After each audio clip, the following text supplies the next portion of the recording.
Mark chapter 4. Again he began to teach by the seaside.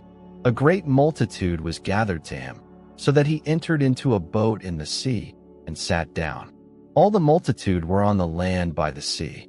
He taught them many things in parables, and told them in his teaching, "Listen, behold, the farmer went out to sow, and as he sowed, some seed fell by the road, and the birds came and devoured it. Others fell on the rocky ground, where it had little soil, and immediately it sprang up, because it had no depth of soil. When the sun had risen, it was scorched, and because it had no root, it withered away. Others fell among the thorns, and the thorns grew up and choked it, and it yielded no fruit.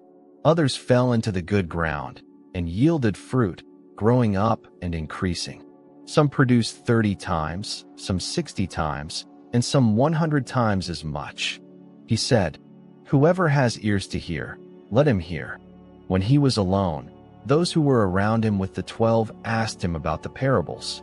He said to them, "To you is given the mystery of God's kingdom, but to those who are outside, all things are done in parables, that seeing they may see and not perceive, and hearing they may hear and not understand, lest perhaps they should turn again, and their sins should be forgiven them."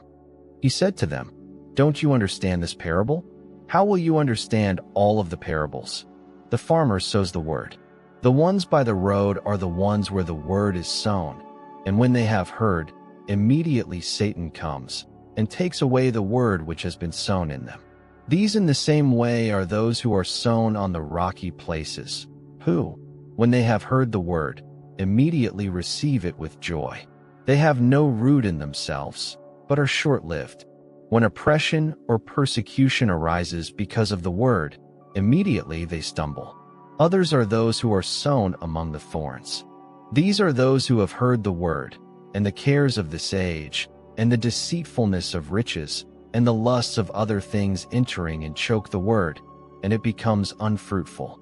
Those which were sown on the good ground are those who hear the word, and accept it, and bear fruit, some 30 times, some 60 times, and some 100 times. He said to them, "Is the lamp brought to be put under a basket, or under a bed? Isn't it put on a stand? For there is nothing hidden, except that it should be made known. Neither was anything made secret, but that it should come to light. If any man has ears to hear, let him hear." He said to them, "Take heed what you hear. With whatever measure you measure, it will be measured to you, and more will be given to you who hear.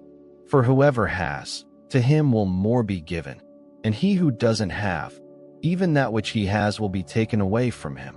He said, "God's kingdom is as if a man should cast seed on the earth, and should sleep and rise night and day, and the seed should spring up and grow, though he doesn't know how. For the earth bears fruit, first the blade, then the ear, then the full grain in the ear. But when the fruit is ripe, immediately he puts in the sickle, because the harvest has come." He said, "How will we liken God's kingdom? Or with what parable will we illustrate it?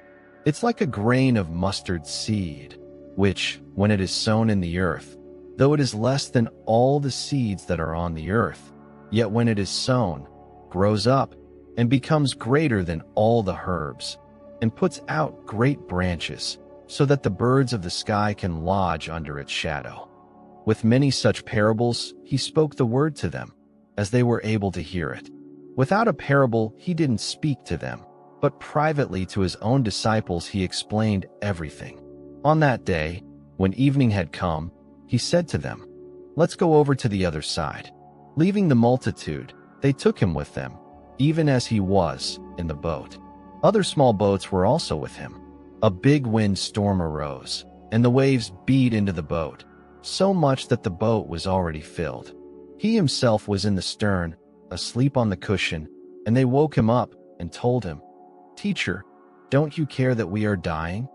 He awoke and rebuked the wind and said to the sea, "Peace, be still." The wind ceased, and there was a great calm. He said to them, "Why are you so afraid? How is it that you have no faith?" They were greatly afraid and said to one another, Who then is this, that even the wind and the sea obey him?